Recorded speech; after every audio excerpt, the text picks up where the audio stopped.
Hello everyone, welcome to earn money Telugu and good evening. ఈ రోజు Indian markets అయితే అన్ని పాజిటివ్గానే క్లోజ్ అయ్యి మిడ్ క్యాప్ స్టాక్స్ అయితే బాగా పర్ఫామ్ చేశాయి. ఐటీ సెక్టార్ ఇండెక్స్ కూడా బాగా పర్ఫామ్ చేసింది. లాస్ట్ 3 డేస్ నుంచి కూడా ఐటీ స్టాక్స్ బెటర్గా పర్ఫామ్ చేశాయి. దీనికి ఇంపార్టెంట్ రీజన్ అయితే అక్సెంచర్ వాళ్ళు యూఎస్లో రిజల్ట్స్ పోస్ట్ చేశారు. వాళ్ళు ఎక్స్పెక్ట్ చేసిన దానికంటే బెటర్గా పోస్ట్ చేయడం వల్ల ఐటీ స్టాక్స్ లైక్ ఇన్ఫోసిస్ కానీ టీసీఎస్ కానీ హెచ్సిఎల్ టెక్నాలజీస్ లాంటి స్టాక్స్ అయితే బాగా పర్ఫామ్ చేశాయి ఈ రోజు కూడా. కానీ ఎక్సెంచర్ వాళ్ళు రిజల్ట్స్ పాజిటివ్గా పోస్ట్ చేసినా కూడా వాళ్ళు Q1 26కి కొన్ని టార్గెట్స్ అయితే పెట్టుకున్నారు. ఈ రీజన్ వల్ల జెఫ్రీస్ వాళ్ళైతే నెక్స్ట్ ఇయర్లో ఐటీ స్టాక్స్ అయితే డౌన్ సైడ్ వెళ్ళొచ్చు అని అయితే చెప్తున్నారు. బ్యాంక్ ఆఫ్ జపాన్ వాళ్ళు కూడా రేట్ అయితే పెంచారు ఈరోజు. ఈ రీజన్ వల్ల కూడా ఇండియన్ స్టాక్ మార్కెట్స్ అయితే పాజిటివ్గా ఉన్నాయి. ప్రజెంట్గా అందరూ కూడా ఆల్రెడీ గోల్డ్ పెరిగింది అండ్ సిల్వర్ కూడా ప్రైస్ పెరిగింది. మార్కెట్లో అయితే కొంత అన్సర్టనిటీ ఉంది. ఏఐ బబుల్ ఎప్పుడు బర్స్ట్ అవుతుందో తెలియదు. కొన్ని జియో పొలిటికల్ టెన్షన్స్ కూడా ఉండడం వల్ల అందరూ డెట్ మార్కెట్లోకి అయితే ఎంటర్ అవుతున్నారని తెలుస్తుంది. ఇన్వెస్ట్మెంట్ పర్పస్గా లైక్ బాండ్స్లోకి. బాండ్స్ అయితే రీసెంట్ టైమ్స్లో బెటర్గా పర్చేజ్ చేశారని కూడా తెలుస్తుంది డేటా ద్వారా. ఈరోజు రియాలిటీ అండ్ ఆటో ఇండెక్స్లు కూడా బాగా పర్ఫామ్ చేశాయి. అండ్ అక్సెంచర్ వాళ్ళైతే నెక్స్ట్ 26 Q1లో వాళ్ళైతే కొన్ని గైడ్ లైన్స్ అయితే పెట్టుకున్నారు. FY 26లో వాళ్ళు గ్రో అవ్వాలనుకుంటున్నారు. 0.5% నుంచి 3.5%గా గ్రో అవ్వాలనుకుంటున్నారు. రెవెన్యూ గ్రోత్ కూడా 2 నుంచి 5% అయితే పెంచారు. అండ్ వాళ్ళు న్యూ బుకింగ్స్ కూడా 20% అప్ అవ్వాలనుకుంటున్నారు. ఇయర్ ఆన్ ఇయర్ కంపారిజన్లో టోటల్గా $20.9 బిలియన్ వరకు అయితే రీచ్ అవ్వాలనుకుంటున్నారు. రెవెన్యూ కూడా ఇయర్ ఆన్ ఇయర్ కంపారిజన్లో గ్రో అవ్వాలనుకుంటున్నారు. 5%గా $18.7 బిలియన్ రీచ్ అవ్వాలనుకుంటున్నారు. వీళ్ళకి అడ్వాన్స్ ఏఐ బుకింగ్లో కూడా 76% అయితే గ్రో అవ్వాలనుకుంటున్నారు. ప్రజెంట్గా 2.2 బిలియన్ ఉంటే వీళ్ళు న్యూ బుకింగ్స్ అయితే ఫినిష్ చేస్తే $20.9 బిలియన్ వీళ్ళ బిజినెస్ ఇంప్రూవ్ అవుతుందని అయితే తెలుస్తుంది. ఏకి సంబంధించినటువంటి సెక్టర్ అయితే డిఫరెంట్గా డెవలప్ చేయాలనుకుంటున్నారు వీళ్ళు. ఈ రీజన్ వల్ల వీళ్ళు బెటర్గా రిజల్ట్స్ పోస్ట్ చేయడం వల్ల ఎక్సెంచర్ వాళ్ళు ఈరోజు ఇండియాలో ఉన్నటువంటి ఐటీ స్టాక్స్ బాగా పర్ఫామ్ చేశాయి. అండ్ గోల్డ్ సిల్వర్ ప్రైస్ ఎలా ఉన్నాయో చూస్తే గోల్డ్ కొంత కూల్ ఆఫ్ అయింది. ₹610 అయితే తగ్గింది. ₹1,34,110 దగ్గర అయితే క్లోజ్ అయింది 10 grams of the gold. Next silver అయితే కొంచెం పెరిగిందనే చెప్పొచ్చు. ₹1,620 పెరిగి ₹2,04,830గా క్లోజ్ అయింది 1 kg సిల్వర్. అండ్ రీసెంట్ టైమ్స్లో చైనా వాళ్ళైతే కొన్ని రిస్ట్రిక్షన్స్ అయితే విధిస్తున్నారు ఇండియాకి సిల్వర్ ఎక్స్పోర్ట్ చేసే విషయంలో. వీళ్ళు FY 26లో సిల్వర్ ఎక్స్పోర్ట్ చేయాలంటే ఇండియాకి కొన్ని గవర్నమెంట్ ఇంప్లిమెంట్ చేసే రూల్స్ అయితే ఫాలో అవ్వాలని అయితే తెలుస్తుంది. ప్రెసెంట్గా ఇండియా, యునైటెడ్ అరబ్ ఎమిరేట్స్ కానీ చైనా కానీ యూకే, హాంకాంగ్ అండ్ ఇండోనేషియా దగ్గర నుంచి సిల్వర్ ఇంపోర్ట్ చేసుకుంటుంది. జనరల్గా ఇండస్ట్రియల్ సెక్టర్లో వాడడానికి కానీ అండ్ అదర్ పర్పస్గా వాడే సిల్వర్ని అయితే ఇండియాలో మాత్రం సిల్వర్ని ప్రొడ్యూస్ చేసే కంపెనీస్ మాత్రం చాలా తక్కువగా ఉన్నాయి. హిండ్ జింక్ కంపెనీ మాత్రమే ఉంది. లైక్ పార్షియల్గా వేదాంత ఉంది and national mineral development corporation ఉంది అండ్ పుట్టి గోల్డ్ మైన్స్లో ఉంది. మెజారిటీ ఆఫ్ ద సిల్వర్ మాత్రం హిండ్ జింక్ కంపెనీ మాత్రమే ప్రొడ్యూస్ చేస్తుంది ఇండియాలో తక్కువ ప్రైస్లో. అండ్ కంపేర్ టు గ్లోబల్గా పోలిస్తే $900 ఒక కేజీగా ప్రొడ్యూస్ చేసి ఆల్ ఓవర్ గ్లోబల్గా $1,330గా ప్రొడ్యూస్ చేస్తున్నారు. ఇన్ కేస్ చైనా వాళ్ళు విధించినట్టుగా రూల్స్ అన్ని కంట్రీస్ కూడా ఫాలో అయితే ఇండియాకి సిల్వర్ ఇంపోర్ట్ అయితే తగ్గిపోతూ ఉంది. అండ్ ఫ్యూచర్లో హిండ్ జింక్ స్టాక్ కూడా పెరిగే ఛాన్స్ అయితే ఉంది. ఇది అబ్జర్వ్ చేసుకుంటూ ఉండండి. మార్కెట్లో డిమాండ్ అండ్ సప్లై సెగ్మెంట్లో కూడా హిండ్ జింక్ స్టాక్ కూడా పెరగచ్చు. సిల్వర్ ప్రైజెస్ కూడా పెరుగుతాయి. అండ్ రీసెంట్ టైమ్స్లో పీపుల్ ఈ సిల్వర్ ఈటీఎఫ్లోకి ఎంటర్ అయ్యే వాళ్ళైతే బాగా పెరుగుతున్నారు. ఈ రీజన్ వల్ల సిల్వర్ ప్రైజెస్ పెరగడానికి ఛాన్స్ ఉంది మార్కెట్లో. ఒకటి డిమాండ్ అండ్ సప్లై, ఒకటి ఇండస్ట్రియల్ పర్పస్, ఒకటి అండ్ ఈటీఎఫ్ సెగ్మెంట్లో హిండ్ జింకు కూడా స్టాక్ కూడా ఇంకా బెటర్గా పెరిగే ఛాన్స్ అయితే ఉంది. నెక్స్ట్ పబ్లిక్ సెక్టార్ బ్యాంక్స్లో గవర్నమెంట్ అయితే వాటాని సెల్ చేయాలనుకుంటున్నారు. ఏ బ్యాంక్లో సెల్ చేయాలనుకుంటున్నారో చూస్తే central bank of India, UCO bank కానీ అండ్ పంజాబ్ అండ్ సింధ్ బ్యాంక్లో ఆఫర్ ఫర్ సేల్ ద్వారా సెల్ చేయాలనుకుంటుంది.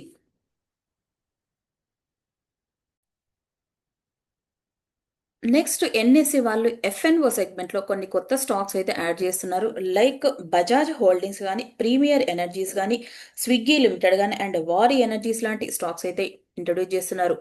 ఇవి జనవరి 1 సిరీస్ నుంచి అయితే స్టార్ట్ అవుతాయని తెలుస్తుంది.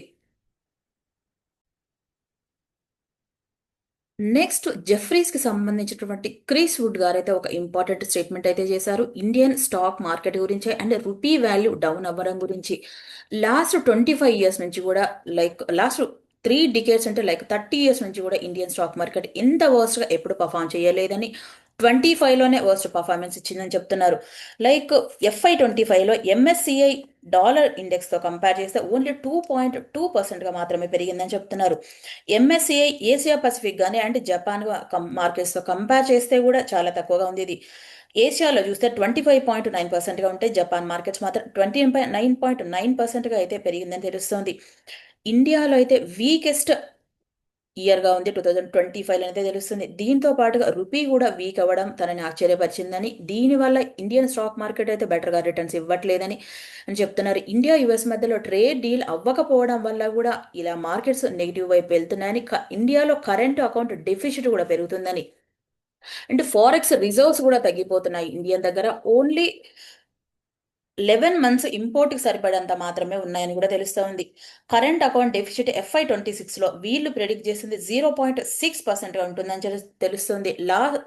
20 ఇయర్స్ కంటే కూడా లోగా ఉంటుందని వీళ్ళైతే ప్రెడిక్ట్ చేస్తున్నారు. ఫోరెక్స్ రిజర్వ్స్ మాత్రం $687 బిలియన్ ఉంటుందని December 5 ఇప్పటి వరకు కూడా. ఇది ఓన్లీ 11 మంత్స్ ఇంపోర్ట్ మాత్రమే సరిపోతాయని తెలుస్తుంది. రికార్డు లెవెల్లో ఎఫ్ఐఐస్ అవుట్ఫ్లోనే జరిగిందని FY 25లో $7.8 బిలియన్. ఎఫ్డిఐస్ కంట్రీలోకి ఇన్ఫ్లోస్ వస్తున్నా కూడా హెల్దీగానే ఉంది, కానీ అది ప్రైవేట్ ఈక్విటీలోకి ఇన్వెస్ట్మెంట్ అయితే పెడుతున్నారని, 50% టారిఫ్స్ వల్ల మాత్రం ట్రేడ్ డెఫిసిట్ బాగా పెరుగుతుందని తెలుస్తుంది.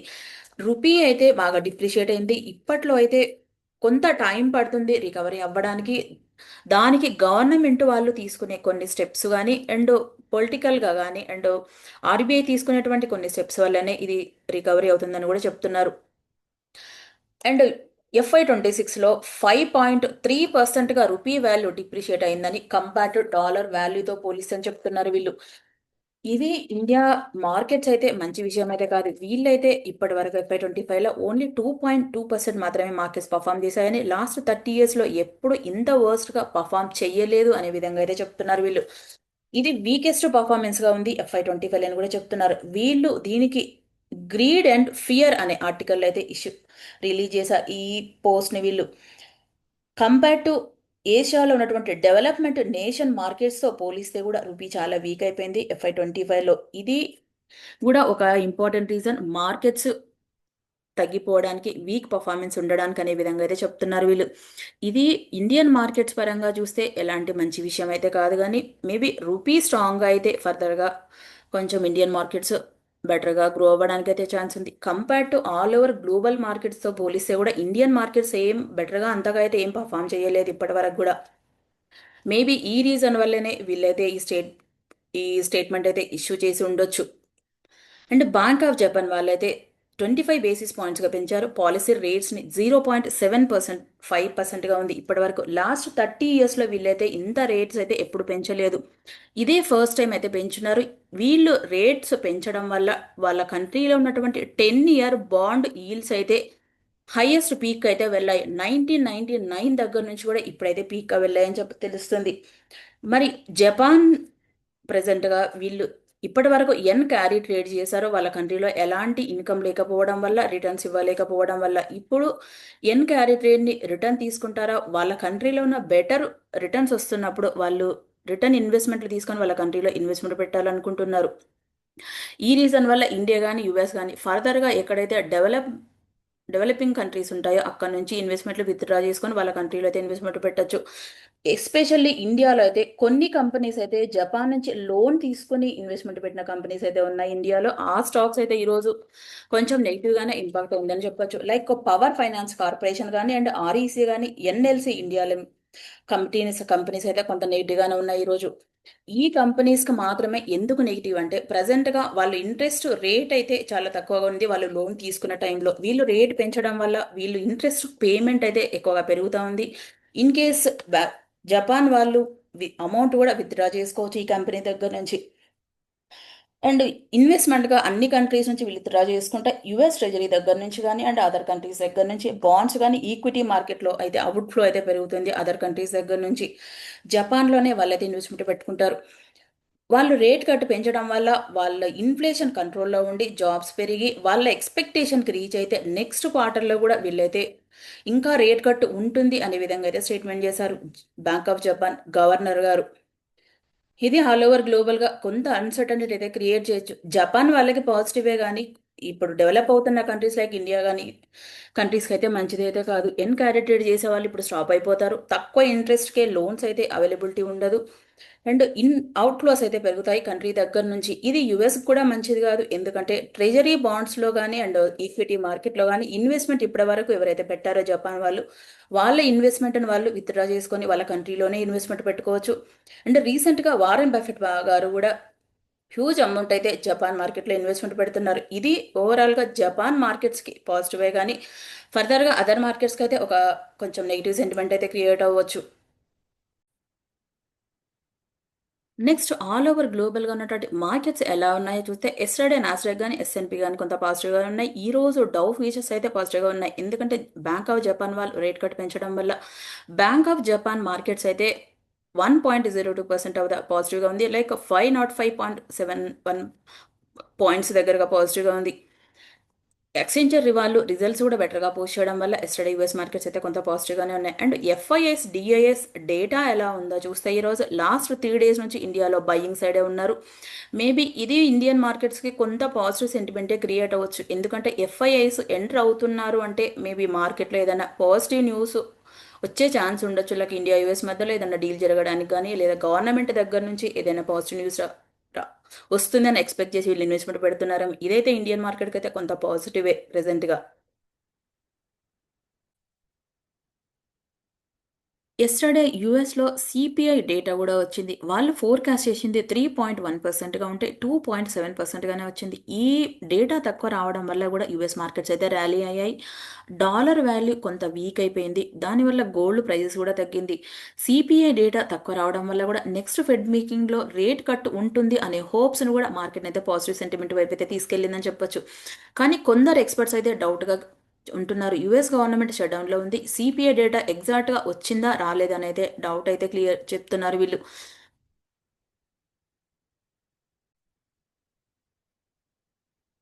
Next India forex reserves data కూడా వచ్చింది ఈరోజు. ఇప్పటి వరకు 688.94 బిలియన్ డాలర్స్గా ఉంటే ఇది 1.68 బిలియన్ డాలర్స్ అయితే రీచ్ అయింది. ఇది పాజిటివ్ అనే ఉంది. రీసెంట్ టైమ్స్లో ఇండియా అన్ని కంట్రీస్తో రిలేషన్స్ అయితే డెవలప్ చేసుకుంటుంది. బెటర్గానే ఎక్స్పోర్ట్స్ అయితే పెరిగాయి ఇండియా దగ్గర నుంచి. కొంత ఫోరెక్స్ రిజర్వ్స్ కూడా పెరిగాయని చెప్పొచ్చు. అండ్ ఇండియా అలాగే చైనా ట్రేడ్ డెఫిసిట్ అయితే హ్యూజ్గా ఉంది. చైనా నుంచి మనం ఎక్కువ ఇంపోర్ట్ చేసుకుంటున్నా కానీ మనం అయితే ఎలాంటి ఎక్స్పోర్ట్స్ అయితే చేయట్లేదు. చైనా ఇండియా ట్రేడ్ డెఫిసిట్ అయితే 106 బిలియన్ డాలర్స్ అయితే ఉంది. చైనా వాళ్ళకే బెనిఫిట్స్ ఇంపోర్ట్ చేసుకుని ఇండియా పే చేస్తే కనుక ఇండియా చిన్న ఎలక్ట్రానిక్ ప్రోడక్ట్ మ్యానుఫ్యాక్చరింగ్ చేయాలన్నా కూడా ప్రతి ఒక్క ప్రోడక్ట్ చైనా నుంచి అయితే ఇంపోర్ట్ చేసుకుంటున్నారు ప్రజెంట్గా. లైక్ రేర్ ఎర్త్ మెటల్ దగ్గర నుంచి చిన్న చిప్స్ దగ్గర నుంచి కూడా each and every product electronic products కూడా. ఈ రీజన్ వల్ల ఇండియా చైనా ట్రేడ్ డెఫిసిట్ అయితే పెరిగిపోతా ఉంది ఇరాన్ ఇయర్ కంపారిజన్లో. నెక్స్ట్ ఇండియా యాంటీ డంపింగ్ డ్యూటీని అయితే ఇంపోజ్ చేసింది చైనా పైన కొన్ని స్టీల్ ఇంపోర్ట్స్ పైన. పర్ టన్కి $223.82 అయితే ఇంపోజ్ చేసింది. Cold rolled non oriental electrical steel imports పైన అయితే యాంటీ డంపింగ్ డ్యూటీని ఇంపోజ్ చేసింది ఇండియా. వీటిని ఎక్కువగా ఎలక్ట్రికల్ ఎక్విప్మెంట్స్లో వాడుతూ ఉంటారు. లైక్ మోటార్స్ కానీ జనరేటర్స్ కానీ అండ్ స్మాల్ ట్రాన్స్ఫార్మర్స్ విషయంలో అయితే వాడుతూ ఉంటారు. రీసెంట్గా ఇంకొక కంట్రీ మీద యాంటీ డంపింగ్ డ్యూటీ వేసింది ఇండియా. వియత్నాం పైన 121.55 అయితే వేసింది పర్ టన్నుకి. ఈ కంట్రీ నుంచి ఇంపోర్ట్ చేసుకున్న hot rolled flat steel products పైన అయితే వేసింది. ఈ రెండు కంట్రీస్ పైన కూడా యాంటీ డంపింగ్ డ్యూటీస్ 5 ఇయర్స్ వరకు అయితే ఇంప్లిమెంటేషన్ అయితే చేస్తారు.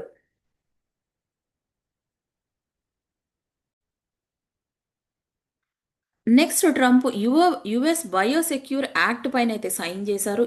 ఈ బయోసెక్యూర్ యాక్ట్ ఎందుకంటే చైనా నుంచి ఇంపోర్ట్ చేసుకునే బయోటెక్నాలజీ కంపెనీస్ నుంచి ప్రొటెక్ట్ చేయడం యుఎస్ అని, దాంతో పాటుగా డేటాని కూడా సెక్యూరిటీస్ని అయితే పెంచడం.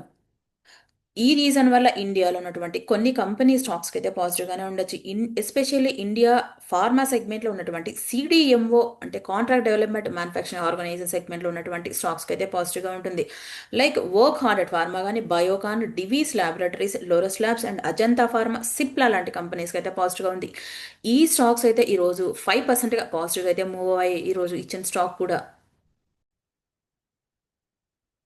నెక్స్ట్ నేషనల్ డిఫెన్స్ అథారైజేషన్ యాక్ట్ కూడా సైన్ చేశాడు ట్రంప్ ఈ రోజు. దీనికి $1 ట్రిలియన్ ఆఫ్ ద ఇన్వెస్ట్మెంట్ అయితే పెడుతున్నారు. దీంట్లో ఆల్ ఓవర్ గ్లోబల్గా వాళ్ళ డిఫెన్స్ సెక్టర్ని అయితే స్ట్రాంగ్గా డెవలప్ చేయాలనుకుంటున్నారు. ఎస్పెషల్గా ఇండియా అండ్ సౌత్ ఏషియన్ రీజియన్లో చూస్తే క్వాడ్ని అయితే డెవలప్ చేయాలనుకుంటున్నారు. క్వాడ్ అంటే ఇంటిగ్రేటెడ్ డిఫెన్స్ ఇండస్ట్రియల్ బేస్ని అయితే డెవలప్ చేయాలనుకుంటున్నారు. ఇండో పసిఫిక్ రీజియన్లో like India, Japan, Australia and South Korea కంట్రీస్తో వీళ్ళు డెవలప్ చేయాలనుకుంటున్నారు.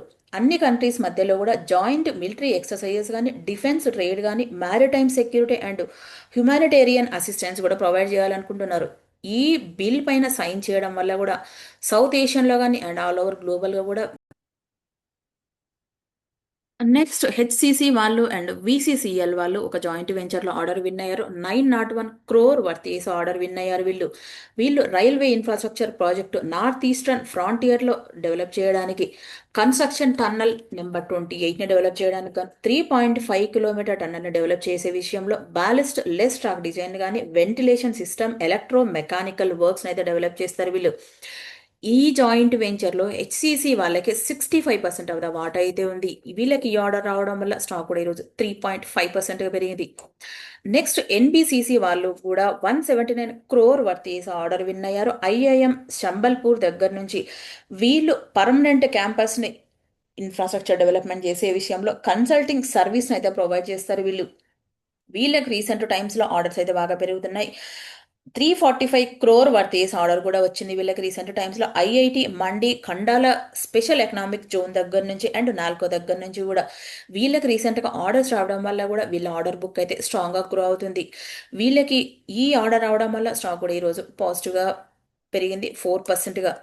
నెక్స్ట్ ఏథర్ ఎనర్జీ వాళ్ళైతే కొత్త బిజినెస్లోకి ఎంటర్ అవ్వాలనుకుంటున్నారు. డిజైన్ ఆటో ఇన్సూరెన్స్ ప్రోడక్ట్ని అయితే ఇష్యూ చేయాలనుకుంటున్నారు. వీళ్ళు ఎస్పెషల్గా ఈవీ సెగ్మెంట్లోనే ఇన్సూరెన్స్ పాలసీస్ని ఇష్యూ చేయాలనుకుంటున్నారు. మల్టిపుల్ ఇన్సూరెన్స్ ద్వారా సెల్ చేయాలనుకుంటున్నారు వీళ్ళు. వీళ్ళు ఈ కొత్త బిజినెస్లోకి ఎంటర్ అవ్వడం వల్ల ఈరోజు స్టాక్ కూడా 7% పెరిగింది. Next knowledge marine engineering works వాళ్ళకైతే ఒక ఆర్డర్ వచ్చింది. 58 crore వర్త్ చేసే ఆర్డర్ డ్రెడ్జింగ్ కార్పొరేషన్ దగ్గర నుంచి జవహర్లాల్ నెహ్రూ పోర్ట్ అథారిటీ దగ్గర రాక్ డ్రెడ్జింగ్ కోసం అయితే వీళ్ళు ఈ ఆర్డర్ వచ్చింది. ఈ ఆర్డర్లో వీళ్ళు ఏం చేస్తారంటే కోస్టల్ బ్రీత్లోని రాక్ పిన్నకిల్స్ని రిమూవ్ చేయడం, హై స్పాట్లను తొలగించడం లాంటివి చేస్తారు.